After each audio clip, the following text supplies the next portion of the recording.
Olá, amigos, sejam bem-vindos ao podcast Músico S.A. Eu sou Igor Wilcox. Eu sou Marcelo Coelho.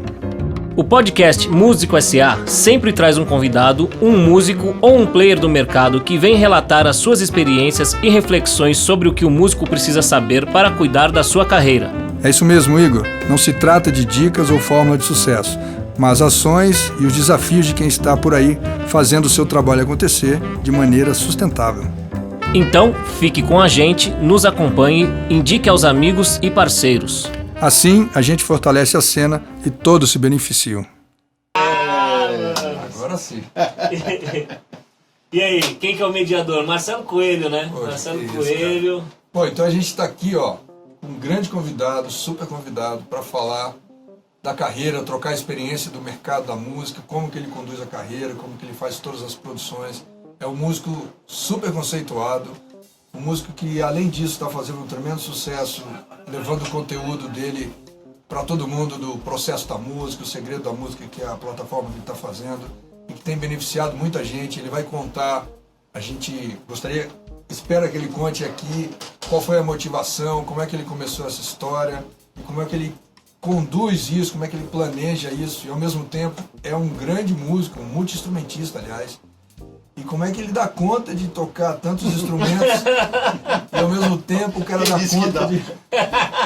Enfim, mas o cara chegou até aqui e consegue fazer tudo isso. Ele tem uma história aí por trás e muita coisa que durante a trajetória dele ele foi percebendo. E ele chega até aqui com essa trajetória e certamente ele tem uma percepção, uma perspectiva de onde ele quer chegar, né? Sim. A gente trabalha hoje porque a gente quer amanhã. Na verdade, dizem que a gente vive hoje o que a gente trabalhou ontem, né? É, lógico. O dia de hoje equivale ao que eu trabalhei ontem. Você trabalha hoje para o dia que você quer viver. É a lei da ação e reação, né? Exatamente. Que é na vida e em tudo. Exatamente. E aí a gente está aqui no estúdio do Grande Igor. Igor Wilcox. Nosso primeiro episódio foi só eu e o Igor. A gente tinha feito numa formatação, agora foi tanto dinheiro que entrou na conta que Em 15 dias a gente ficou mudou o milionário. estúdio. Já fez estúdio, já reformou tudo. Já, não, pô, estrutura, né? Pô, prazer enorme, cara, estar aqui com vocês. Pô, Obrigado Sandro, pelo convite. Pô, prazer nosso. Já toquei com ambos separadamente. É né? verdade, tem que Verdade, amar o som juntos. junto agora, né? É verdade. O Igor eu conheço há muito tempo. O Marcelo nem tanto, mas a gente já fez uns trabalhos juntos. E, pô, é isso aí. E a ideia disso aqui surgiu de uma conversa com o Igor. E a gente percebeu que, dividindo experiências e trocando informações, como é que você faz isso, como é que você faz aquilo e tal, e sempre comentando dos outros músicos que também têm essa ação, né, do cara que é empreendedor da sua própria carreira, dos seus negócios e tal. E aí a gente falou, pô, vamos trocar uma ideia live. Não é dica, não é fórmula de sucesso, não é nada. Simplesmente uma conversa em que a gente troca informações, a gente vai aprender, inclusive aqui com o Sandro. Não teve nada preparado, é igual o solo de jazz. Exatamente. Então, Sandro, Só lembrando, quem tá no Instagram, quiser fazer pergunta, é isso mesmo. vai lá pro Facebook, Vai no Facebook. facebook.com/Igor Wilcox, ou do Marcelo Coelho também, página Marcelo Coelho, né? Vai lá, pode fazer pergunta pro Sandro, fiquem à vontade, ó, o cara já... Isso, vamos interagir com a galera. É isso aí, né? vamos interagir. Essa questão aí que você tocou acho que o primeiro passo seria esse, pra gente debater aqui, botar em pauta o assunto. A questão da gente correr atrás e fazer virar uma realidade de você próprio conseguir se autogerir, né? Profissionalmente, musicalmente, porque eu acho que cada vez mais o mundo do jeito que tá caminhando para isso. Pô, o mundo tá em crise, o Brasil porra, nunca teve tão no vermelho, não sei o que. Se você ficar esperando trabalho, dificilmente, né? Não é mais como antigamente. Antigamente, ligavam toda hora, ó, quer tocar ali, pá, não sei o que, vamos fazer. Tem um show com fulano, tem não sei o que lá. Você escolhia trabalho. Hoje em dia não é mais assim, cara.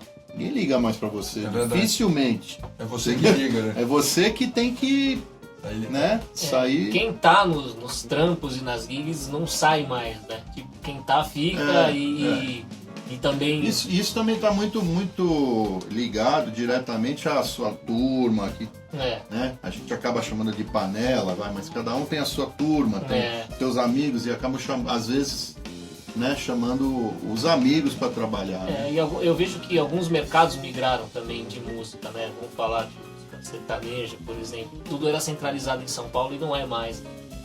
Isso é uma os coisa escritórios que estão em outros lugares. Eu acho que são diferentes focos de trabalho. Por exemplo, se você quer ser um músico de sideman, de acompanhar artistas e tal, não sei o que, a situação hoje está terrível. É verdade.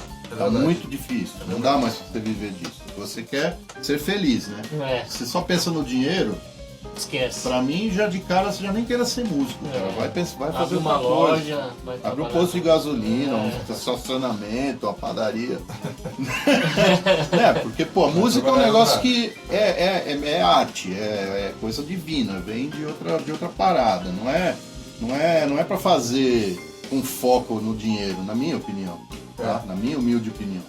Eu acho que a grana, o trabalho, os resultados e as coisas que a gente colhe tem que ser realmente resultado da sua verdade, do seu trabalho, né, verdadeiro. Né? Mas isso é a perspectiva do músico, porque se a gente olhar a perspectiva dos outros players, é o termo que se usa, players não são os músicos, mas os caras que estão no entorno do mercado da música. Ninguém pensa nisso. Então é dinheiro, é dinheiro mesmo. Então assim, ainda mais nesse nicho mais mainstream e tal, o mercado ali é super organizado enquanto mercado. É produto, cara. É produto. Qual é a próxima música do próximo estação e tal. É uma coisa em série mesmo. Então, eu fugi disso. Mas você viveu esse Eu vivi mundo. isso aí e saí fora por opção. Entendi. Saí fora por opção. Antes que eu tivesse um infarto, antes que... Quando eu te conheci, cheguei, eu fiquei um ano de cama com coluna fodida e tal. Quando eu conheci você estava bem no auge disso, mas já querendo sair fora por causa dessas coisas. E deve ser difícil, né? Porque eu imagino que muitos músicos que entraram, como é que o cara vai saindo e ele tem lá uma... Eu tive 2 saídas importantes. 2. Ó, bateu fraco. Tive 2 saídas. A primeira saída foi desse meio de músico, de acompanhar artista, de gravação de estúdio, de todo dia para estúdio, gravar, independente de quem fosse o artista, entendeu? A gente sabia, às vezes, quem ia gravar no estúdio. Tem gravação tal hora no estúdio, beleza. Chega lá que você vai saber quem é, o que você vai fazer, com quem você vai gravar, né? Uhum. Eu tava nessa, gravando direto. Assim. Eu fazia parte de várias turmas que estavam nesse meio, né? E infeliz, cara. Eu ficava lá trabalhando, gravando, não vendo a hora de ir embora. Tá. Sabe quando você... puta que pariu, ainda tem mais tantas horas e o tempo não passa. Quanto mais infeliz você mais o tempo você tá, mais o tempo não passa. O tempo não passa. E você, caramba, aí não sei o que. Aí é nessa que começa... que é perigoso você cair para várias armadilhas que existem, né, no nosso meio, com relação a drogas, a bebida, não sei o que, inclusive, né? Eu tava bem fundo na parada, porque tinha que fazer alguma coisa para aguentar ficar ali, entendeu? Para aguentar aquele som ruim que estava sendo gravado, e eu queria botar um acorde melhor e o diretor musical falava, não faz só isso, não pode. Não, sétimo? Que sétimo? Não foi sétimo, não. É o Maguari lá, é o Maguari, 100% natural. Não faça isso. Aí, posso colocar um negocinho aqui? Não, faz o da casa. O da casa era quem? Da casa 2 era...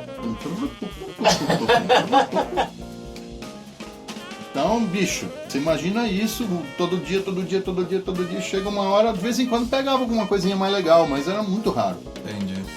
E aí eu saí fora. Como é que você conseguiu fazer essa saída, essa mudança? Porque não é fácil. Muitos músicos Você acabam... pode gravar lá? Não, velho, não posso. Mas Não posso. Não, mas tudo bem. Aí Acaba a tem que grana, arranjar você uma- fica duro. exatamente. era aí, tá. isso aí. Isso, acaba a grana, você fica duro, porém feliz. Aí chega uma hora que você tem que pagar as contas e você fala, bom, e agora? É, cara, mas aí você tem. Então, tem várias saídas. Eu fui dar aula, eu fui. Você começa. Eu acho o seguinte: se você não dá o primeiro passo para a direção, para onde você quer ir, Exato, você nunca vai conseguir chegar. exato. Então, eu sei que eu vou passar perrengue por uns 4 anos, mas eu vou passar esse perrengue, mas aos pouquinhos, entendeu? Esse perrengue vai. A balança vai virando, até que equilibra um pouquinho. Hoje ela tá assim, vai. Ainda não. Ela vai chegar. Mas ainda não tá. Ao longo de 15 anos ela fez isso. E eu sou um cara que o fato de eu tocar vários instrumentos, ser multi-instrumentista, ao contrário do que as pessoas pensam, não me favorece profissionalmente. Porque ninguém te olha, não sabe exatamente qual instrumento. Exatamente. E outra coisa, rola muita inveja. Rola muita coisa, tipo, o baterista não me chama porque não, ele é guitarrista. Aí eu não participo dos eventos de bateria. E idem os outros instrumentos. Não, guitarra não, o cara é baterista. Não, baixo não sei o que. Aí teve inclusive vezes que eu cheguei e os caras falaram, ó, aqui você vai tocar violão, mas não sai do violão, velho. Não toca nada mais que isso, porque senão, entendeu? Pode fuder. Tem de tudo, cara. Tem de tudo quanto é coisa. Que situação, mas... Isso veio me acompanhando a vida toda, até o momento em que eu assumi a minha verdade. Qual é a minha verdade? Eu sou multi-instrumentista, eu toco vários instrumentos, então eu vou focar nisso. Eu agora vou focar, entendeu? Você toca o quê? Toco guitarra, bateria, baixo, alaúde, não sei o quê, multi-instrumentista. Ó, pretensão, não interessa. Eu tive que botar um marketing na minha, entendeu? Na minha imagem. Tanto que quando eu cheguei na Tajima, eu tava vindo do endorser de um ano na Dolphin. E a Dolphin, eu já tava com essa proposta de ser um endorser multi-instrumentista e eles não queriam. Era só batera. E aí quando acabou o contrato, eles queriam renovar, eu cheguei e falei, escuta, vai mudar a proposta ou não vai? Não vai, então tá bom. Então antes de fechar o contrato lá, eu fui na Tajima, marquei uma reunião com o Ney. Falei, Ney, é o seguinte, eu tô infeliz na Dolphin, eles estão até fazendo um trabalho legal de divulgação, mas eu tô infeliz porque o meu foco é trabalhar o que eu daqui pra frente preciso trabalhar, que é o Sandro Reich multi-instrumentista. Tô sendo burro de não usar o único trunfo que eu tenho na vida, que é esse. Que é o que me difere dos outros músicos, né? Se você topar, a gente faz um endorser multi-instrumentista. Aí ele topou. Legal. Entendeu? Aí já fizemos uma foto com vários instrumentos, batera, baixo, guitarra, aquela foto não sei o que lá, eu no meio assim, eu tô usando essa foto até hoje. E aí entendeu? Comecei a focar nisso. Logo após veio o curso, depois veio também alguns discos, onde eu já tô tocando de tudo, vídeos onde eu já toco de tudo. Então, a partir do momento que eu comecei a fazer isso, cara, minha vida mudou, velho. Mas isso tem quanto tempo? 4 anos. Nossa, é recente, cara, pela história que você tem. Exatamente. E você vê, é uma decisão num período de maturidade profissional, né? Então, mas é exatamente, tudo é no tempo certo, cara. Eu não estava preparado para isso antes. Eu mesmo não me assumia antes como um multi-instrumentista. Eu tenho uma história parecida com a sua, mas não na questão de multi-instrumentista. Porque eu sou muito conhecido como um acadêmico, né? Porque eu segui forte na carreira acadêmica, tenho pós-doutorado em música. Só que quando eu terminei o doutorado e o pós-doutorado, a expectativa é que eu entrasse numa universidade, numa Unicamp, prestasse concurso, me convidaram. E alguma coisa me falava assim, não é por aqui. Eu cheguei a prestar um concurso e durante o concurso, eu andando pelas salas da universidade, eu não me via lá. Mas aí eu vou fazer o quê? Eu trabalhei tanto, todo mundo me olhando. Eu queria, era no fundo, realizar o que eu havia pesquisado. Porque meu trabalho de pesquisa foi em cima de composição, processos criativos, usando polirritmias e tal. Eu queria realizar artisticamente aquilo na carreira artística e não entrar para uma academia. Eu usei a academia, que foi o melhor caminho que encontrei para organizar o processo. Sim, tá entendendo? Entendi. E que me gerou as titulações, mas não era o foco, ter uma titulação de doutor ou pós-doutor. E outra, na academia me dava uma série de recursos financeiros. Eu fiz mestrado Sim. fora do Brasil. Hoje em dia, agora, nesse governo que está agora, caiu. Cara, foi do ano passado para cá que eu tive que tomar a decisão e não foi simples largar. Não é. Porque Nunca é. você tem que tirar uma Mas coisa que você está em... Né? Uma coisa que é uma observação Exatamente. que eu acho em relação ao Sandro e algumas pessoas do nosso meio é que eu vejo que muitos caras da nossa galera que a gente tem o convívio, eles têm uma certa dificuldade nessa questão de eu vou trabalhar o meu nome, Sandro Hayek. Eu vou divulgar o Sandro Hayek, eu vou fazer o Sandro Hayek se tornar teoricamente, uma marca. Né? Porque a gente sempre pensa música, eu não posso ferir isso tem a várias arte. Isso tem várias questões, Igor. Primeiro, que veio já lá de trás, a partir de 2000, eu comecei a trabalhar, nada por acaso, foi a época que eu comecei a trabalhar com Dominguinhos, mas foi aonde eu comecei também, veio junto, né? Eu acho que na minha cabeça, tudo é uma questão de você abrir o canal. Você abre aquele canal, parece que o universo conspira a favor e tudo começa a aparecer ligado aonde você realmente focou. Em 2000, eu abri o canal para isso. Tipo, naquele momento eu tocava bem todos os instrumentos que eu tocava, mas eu era cópia de todos os meus ídolos. Então, se eu quisesse tocar bateria parecido com Tony Williams, eu tocava. Jack DeJohnette, eu tocava, não sei o que, mas eu não tinha minha identidade na bateria. Guitarra, idem. Baixo, idem.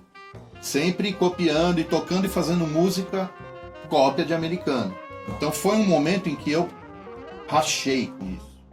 Rachei de tal maneira que eu cortei até o convívio com todos os músicos com quem eu convivia, meus brothers. Isso gerou até um certo atrito durante um tempo. Depois ficou tudo bem, mas na hora acho que todo mundo acabou ficando meio chateado comigo, porque eu meio que parei, saí da turma, de todas as turmas que eu tava, eu parei, tipo, agora eu vou ficar focado em encontrar a minha identidade musical. Vou por onde? Vou pela música brasileira, porque eu sou brasileiro. E comecei a pesquisar e ouvir música brasileira de novo, porque eu tive isso quando criança. Porque meu pai tinha discos de tudo quanto era estilo musical, então eu tive a base de criança de ouvir tudo. Mas eu fui revisitar e começar nessa. Dominguinhos aparece Hermeto, tudo junto ali. E aí eu começo a realmente a vivenciar a música brasileira, né? E eu passei 10 anos, tipo, meio radical, sem nunca mais ter tocado jazz, nem fusion, durante esses 10 anos. Só música brasileira. Aí eu comecei a compor, aí eu encontrei a minha identidade musical. Quando eu encontrei a minha identidade musical e que eu relaxei, pronto, agora a música brasileira na minha vida igualou a todos os outros estilos que eu tenho. Rock, jazz, igualou a música brasileira. Aí eu relaxei e aí tudo se juntou num caldeirão. Legal. E aí, a partir daí, eu voltei a tocar com todo mundo, feliz da vida. Porque agora eu já tô tranquilo, eu não tenho mais que me provar nada de busca. Eu tô tranquilo, agora eu já tenho a minha identidade. Onde eu toco, eu tô relax. E eu toco agora rock, fusion, jazz, seja lá o que for, brasileiro. É isso aí. Engraçado. E tudo tem a minha... Entendeu? Então isso foi importante para que eu chegasse nesse momento de assumir agora. Eu preciso trabalhar como Sandro Hayek, porque agora... É engraçado isso que você se falou. eu não tivesse chegado nesse resultado musical antes, eu não ia ter força nem respaldo para me assumir como um artista, entendeu? E você falou esse negócio da identidade, é engraçado, porque muitos dos ídolos que você citou, se você for ver algumas entrevistas deles, né, sei lá, o Jarrett, e perguntam pra eles o que você escuta. E os caras escutam uma coisa completamente fora do universo musical deles. Exato. Porque Eu escuto realmente muito música erudita, por exemplo. e o músico tem essa coisa de captar muito fácil a ideia do outro, né? Você pegar uma informação do outro, que nem você falou, tocava a frase do Tony Williams, tocava DeJohnette, ou sei lá, na guitarra tocava igual Scofield, sei lá. Então tem esse problema, né? Quando você escuta muito esses sons e muito esses caras, você tende a pegar isso e é muito mais difícil, né? Pra você criar uma personalidade, né? Você fez uma imersão, né? Você largou e fez uma imersão no Brazuca. Eu passei... Engraçado, tem uma... Não é o mesmo conteúdo, mas é o mesmo processo que o seu. a minha identidade veio no soprano. Então a vida toda tenor e tal coisa, e aquela coisa de ficar transcrevendo todos os tenoristas, aquela coisa e tal. O dia que eu peguei o soprano, particularmente um soprano italiano lá, que eu tinha soprano, mas eu não tinha achado. Ali aconteceu alguma coisa e até conseguir assumir aquilo, eu tive que negar o tenor, e eu estou me prejudicando por isso, porque quando eu pego o tenor para estudar, ele está completamente abandonado. Assim, eu tenho que voltar a namorar o tenor de novo. O Liebman passou por isso, ele me falou. A gente é muito próximo, o David Liebman, ele falou assim, eu fiquei 15 anos, dos 35 aos 50, sem tocar no saxofone tenor. Tem um disco dele chamado The Return to the Tenor, que ele gravou tocando temas de jazz aos 50 anos, quando ele volta pro tenor. O disco nem é tão bom assim, você vê que o cara ainda não está dominando. Mas ele comentou, foram os 15 anos que eu precisei para tudo aquilo que tinha estudado, maturar. E aí é legal você estar falando isso, porque você falou, pô, eu levei 10 anos tocando música brasileira, distante de tudo para poder voltar. Porque às vezes um menino que está começando aí, que acha que é assim, que amanhã ele já está... Exatamente. Tem que ter paciência, tem que ter resiliência, né? E instrumentos diversos, também, Exato. no meu caso. No seu caso. E eu ainda consegui a identidade musical independente do instrumento, que é mais difícil ainda. Com certeza. Que é você fechar o olho e saber que É cantar, velho. Eu tenho uma identidade musical que se eu quiser cantar, eu já tenho a minha identidade, não preciso nem de instrumento. Isso É a música. A música, instrumento, olha o nome do negócio, instrumento do quê? Da música. Não precisa de instrumento. E o seu curso é baseado nessa proposta. Exatamente. Então aí são os passos. Primeiro eu tive que conseguir encontrar o conteúdo musical, a minha identidade. Depois eu tive que me firmar como artista, entre aspas, produto, para conseguir, né, eu me assumir. Que é a grande dificuldade. Depois ainda tive que reestruturar esse artista e entender que eu não sou um guitarrista ou um baterista, não sei o quê, eu sou música. Então, multi-instrumentista. Próximo passo foi o método. O método Segredo da Música é tipo uma retribuição ao mundo do que eu vivi, do que eu consegui. E aí o louco é que eu sempre tive muitos alunos, eu dou aula desde 15 anos de idade. Presencial, aula em grupo, eu dei aula no primeiro IGT do Vandertaf, lá atrás, que foi a escola que eu fui estudar também. Eu estudava e já dava aula para iniciante. Então, primeira aula da minha vida que eu tive, 2 semanas depois eu já estava dando aula também, junto ali. Depois eu tive uma escola de guitarra em casa, tivemos 100 alunos, toda semana, 20 alunos por dia ali, 25 alunos por dia. O cara é um empreendedor, a gente nem entrou nessa parte aí, né? A gente nem entrou nessa parte. Exatamente. E aí o lance do método foi exatamente a necessidade que as pessoas tinham e têm ainda até hoje, que me procuravam sempre. Como é que você toca fluindo, não parece que você está estudando, não parece estudo, né? E eu aprendi a tocar de ouvido, cara. Não aprendi a tocar por teoria, aprendi a tocar de ouvido, aprendi a tocar em cima de disco de vinil. Eu botava os discos e saía tocando, saía ouvindo, saía cantando.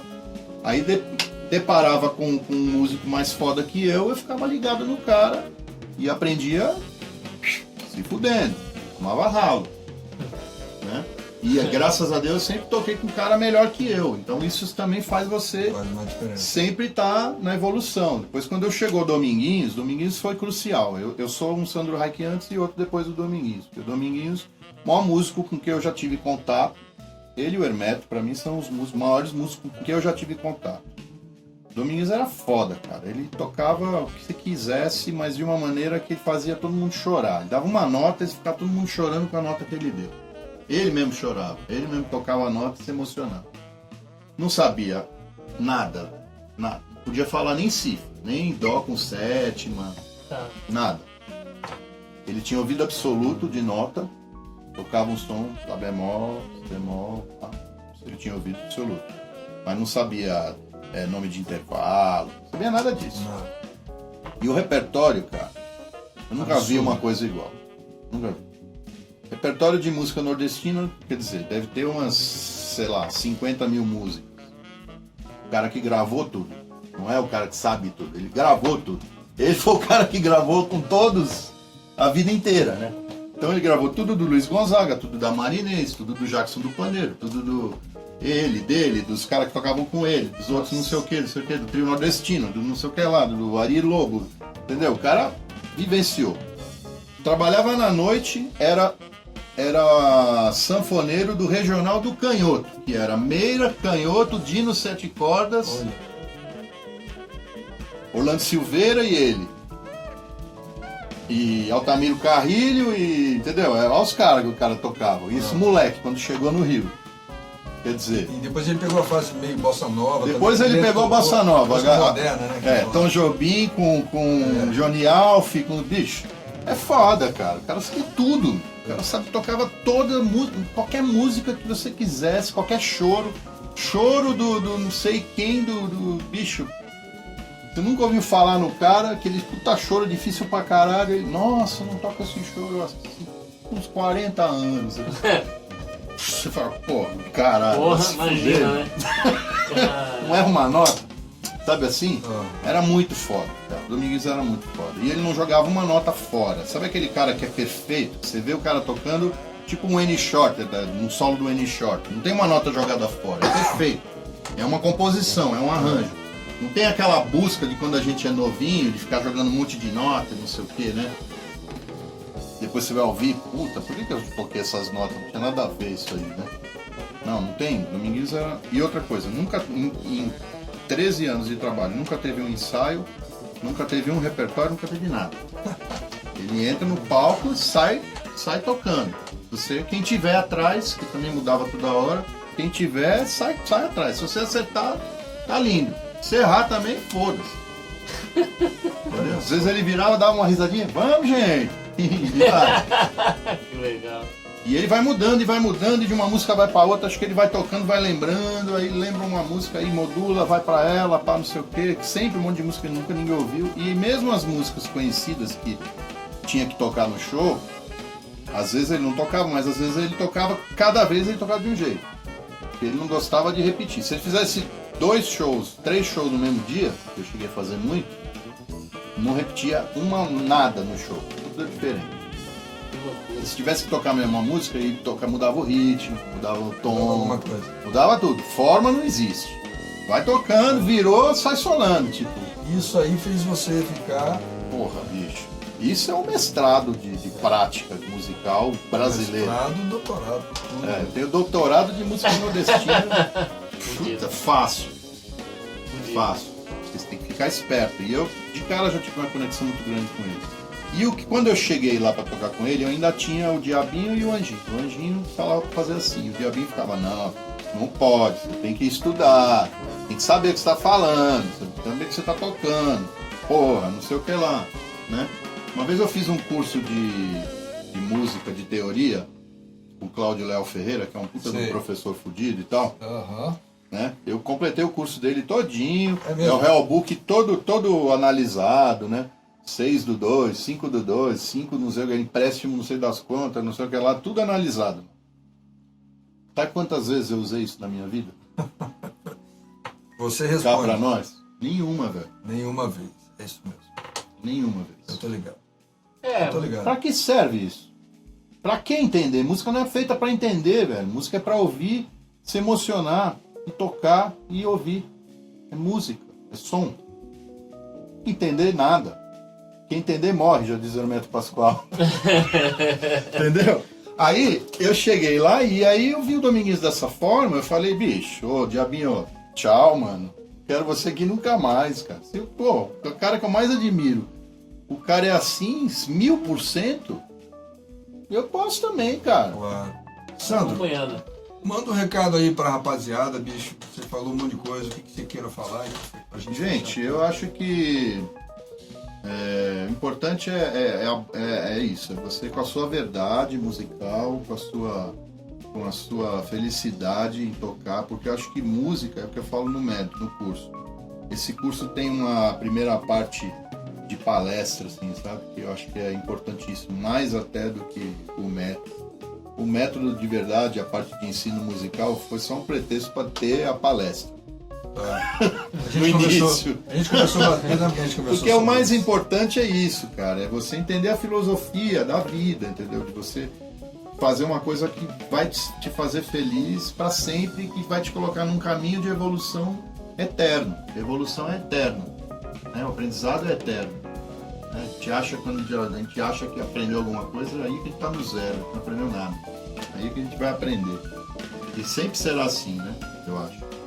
Então, o importante é estar sempre com essa vontade, quando a gente começa a tocar algum instrumento ou alguma ligação com a música, seja quando for, quando criança ou adolescente ou até mesmo mais velho, sempre é algum estralo de uma coisa que te dá muito, muito prazer e muita, né, muita vontade, cara, nossa, é isso que eu quero pra minha vida, sei lá, é uma sensação que é melhor do que comida, melhor do que sexo, é melhor do que tudo, a sua relação com a música naquele momento é um prazer absurdo, né?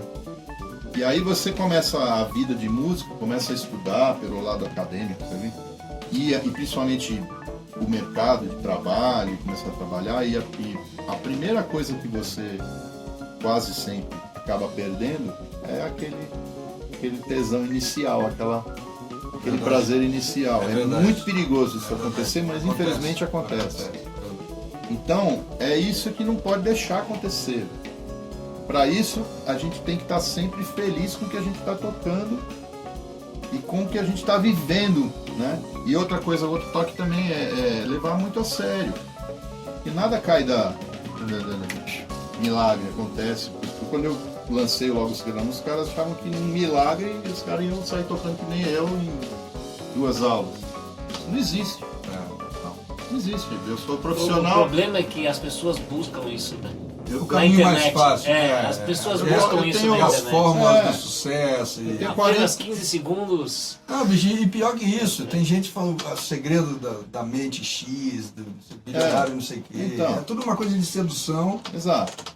Existe processos, existe um jeito de pensar, mas existe o trabalho árduo. Que Exato. esse trabalho árduo é que a turma não põe. O que eu mostro é assim, é uma coisa focada para você trilhar mais rapidamente.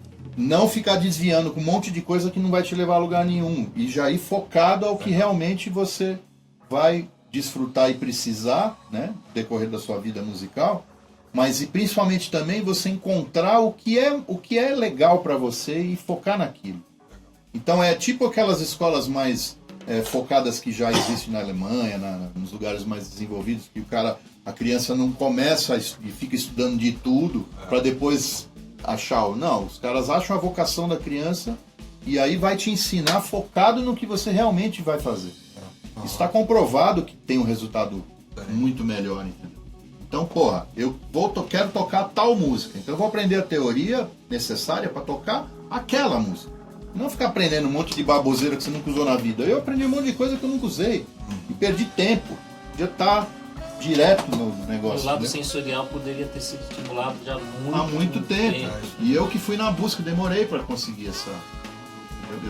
Tenho 48 anos e toco desde os 2 anos de idade. Tenho 46 anos de música. E sou profissional desde os 8 de idade. 48 manda anos. Santa Maria, manda Santa Maria. Bem antes. Por aí. Santa Maria antes, tinha né? 15 anos. Aí. Quer dizer, não cai de uma hora para outra da árvore, velho. Tem que ralar, meu, tem que estudar. Então tem que ter disponibilidade mental, física e muito amor e paixão para poder levar a sério desse nível, entendeu? O estudo. Sandro Hayek. Bom demais, bicho. Eita. Obrigado. Valeu. Obrigado, mano.